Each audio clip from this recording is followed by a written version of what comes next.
Vegeta, you take the 500 on the right, I'll take the 500 on the left. Screw you, I'll take 501. That's the spirit.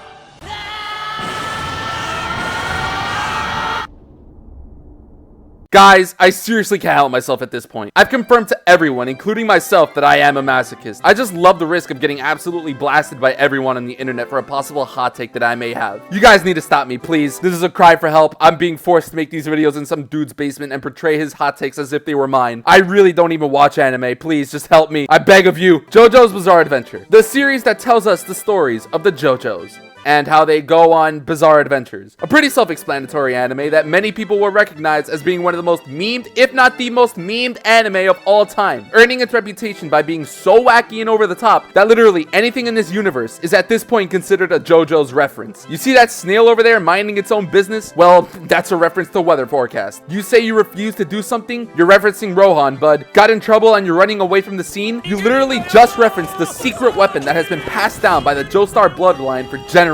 You can literally say, do, or even think of anything and it will be seen as a JoJo's reference. So what's the big hoopla about this show? Surely if it is so culturally accepted, then it must be a great show, right? And that's what I'm here to discuss today, ladies and gentlemen. Is JoJo's Bizarre Adventure as great as everyone makes it out to be? Let's find out by rating every part in the series. But before we do, make sure to watch the show before you watch this video. Don't blame me later for spoiling the show, okay? You've been warned. Part 1, Phantom Blood, the beginning of the tale. It wasn't all that eventful. However, I did appreciate this arc in certain aspects. While it didn't really give us too much, it was still a really good way to start the story. It gives you the story of how Dio became one of the greatest menaces of all time. While there are 1 or 2 episodes in this part that were just like, why do you exist? It doesn't try to waste your time. Short, sweet, and to the point, just like this part of the video. 7 out of 10. Part 2, Battle Tendency. I'm not gonna beat around the bush on this one. For me, by far the best part of the series. Huge improvement to the previous part. This was the part that paved the way for JoJo's in finding its really wacky theme and over-the-top attitude that defined the show moving forward. And what's a better way to do it than with, in my opinion, the best JoJo of the series, Joseph Joestar.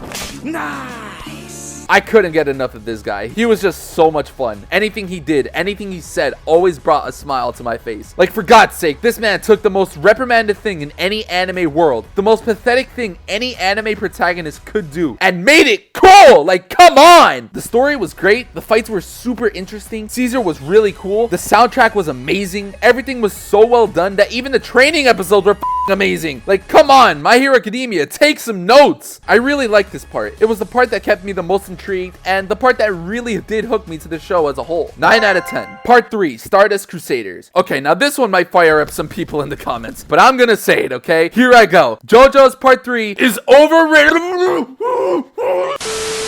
Sorry, my fellow viewers, the connection appeared to have been interrupted spontaneously and with no other reason. So what I was about to explain was that JoJo's Bizarre Adventure Stardust Crusaders is the best in the franchise. I rate this part a 10 out of 10.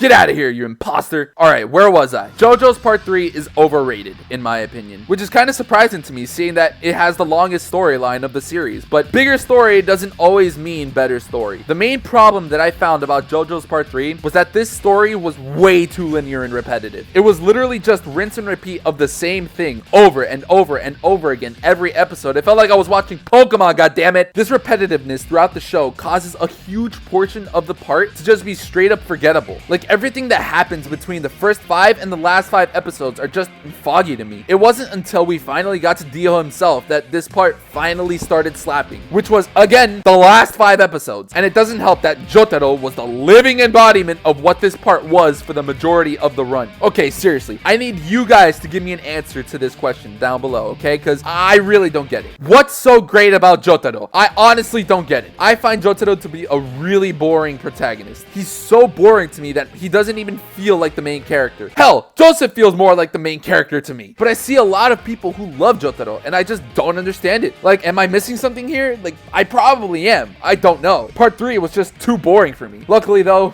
Dio manages to save this part from getting a much worse rating. 6 out of 10. Part 4, Diamond is Unbreakable. Or as I like to call it, JoJo's Bizarre Adventure, no plot. Surely, I'm not the only one that thinks this. Surely, I'm not the only one that thinks that this part was boring.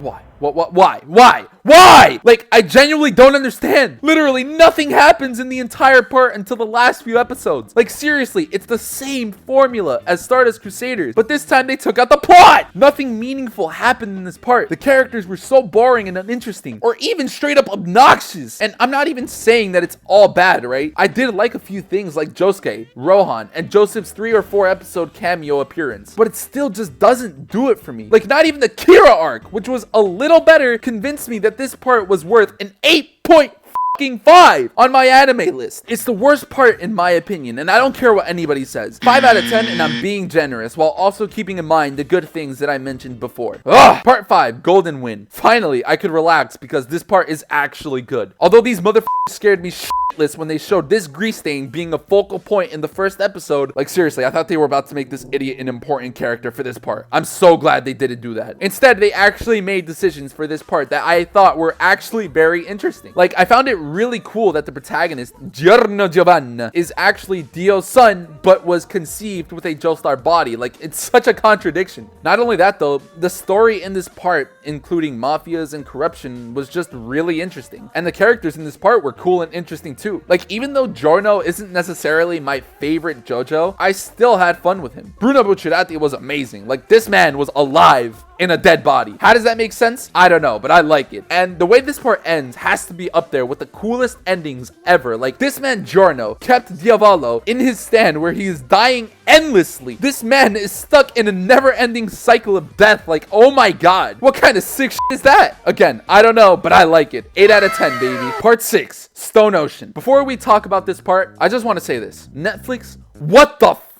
Anyway, Stone Ocean was also really good. The beginning was definitely one of the more interesting starts of all the JoJo parts. The characters were really good, and I'm still scraping the brain matter from my walls after it exploded from watching the ending. Jolene was an overall great main character, really entertaining. Weather Forecast was also really good. There's just not many negative things to say about this part, apart from the fact that maybe some areas of the show may have been a little weird or boring. But overall, it was an enjoyable experience. 8 out of 10. And there you have it, ladies and gentlemen. I have rated each part of JoJo's Bizarre Adventure. Obviously, I know that the manga has like 3 more parts, but I haven't read those and I don't plan to read them. I plan to watch them when they eventually adapt them into the anime. And with that, I'd like to bid my farewells. Let me know down below how you feel about each JoJo's part and how you would rate them. Make sure to like and subscribe with notifications on, and I'll catch you guys in the next video. Peace out, you maniacs.